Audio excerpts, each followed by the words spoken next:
and standing in Katakua as well. Now, Mr. Minister, whenever you have functions, it seems like you marginalize certain people and only bring in your political cronies to run it, and from that, certain things get structured. So now we want to talk about disabilities and handicap. When the Khoi child gets born, he is handicapped.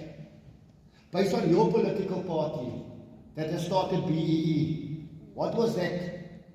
Was that part of your ideology to build social cohesion? Must we stand and wait for something that will never come? Like you're standing on our stations nowadays that use people are running the country for a train that will never arrive. What must the colored child, the Khoi child, look forward to when he knows at the end of the day when he leaves school there will be nothing else for him because the ANC has implemented BEE? So what are you saying today? That you are victimizing us? That from the first oppression when Jan van Riebeeck landed here, we started our revolution already. And there's also Marikana that also escaped from Robben Island. There's more, there was 12 at the time. But we're talking about tourism. Why don't we come out and talk about the tourism where you start promoting the Khoi, the San and the Bushman, our history, our battles? Hey? There's not one person in South Africa that doesn't know the Battle of Blood River. But they don't know about the battle here on Woodstock Beach when Francisco Almeida got killed, also trying to take advantage of the Khoi.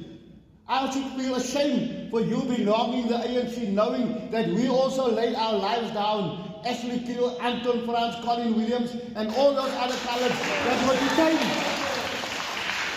And you dare tell us that you are a government of unity, where you marginalize and grossly neglect and victimize the Aboriginal, the indigenous people that all of you found here. How must we feel at the end of the day?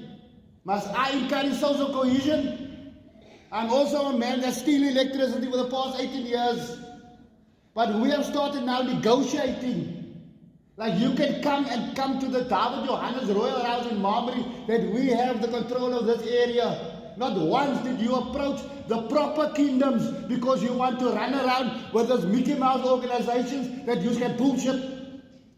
So from this day onwards, try to get in contact with the recognized royal houses and their structure so you can start implementing your policies in the proper manner. But at the end of the day, you want to use that to keep the renaissance basically of the Khoi again in limbo. You've got all these entities, all this information, but you do not want to use it effectively. So what do we say about social cohesion? As a member of the ANC, as a minister, as the oversight committees, didn't you ever see that the Khoi has been marginalized again?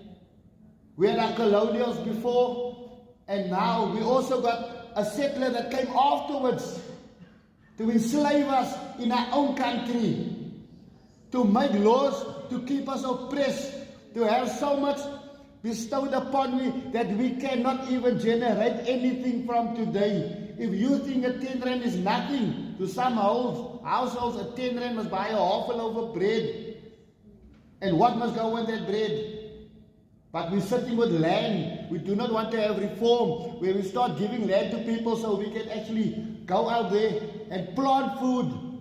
We got all the resources, but it's limited to one particular entity. And when it comes to crime, and like somebody said here, it is selective. Until today, our beloved so-called president did not have a proper response regarding Phala Phala. If they found you with that money in Mitchell's Plain, they'll lock you up. What makes him so different? Where is all your legal departments and all your portfolio committees? Why is that not being held accountable? Why not? So really, man, we're talking about ethical. You should be ashamed of yourselves because you're all unethical. If you really want to make amends, come and embrace the Khoi. We as the indigenous people, like we're standing up around the world, the indigenous people are not being recognized. So how can you have a perfectly run country at this rate? How can you have a country with a president that thinks in his sick mind while he's sitting on his billions that the people here on the street can live of 370 rand? I want you to do that, sir. You be the pilot program of it. You can't even fill a gas tank for it. We can't chop a wood anymore. We can't go to rivers to go collect water, but we must pay 5 rand for a can of water still. So really, man, we must catch a wake-up call. Thank you very much.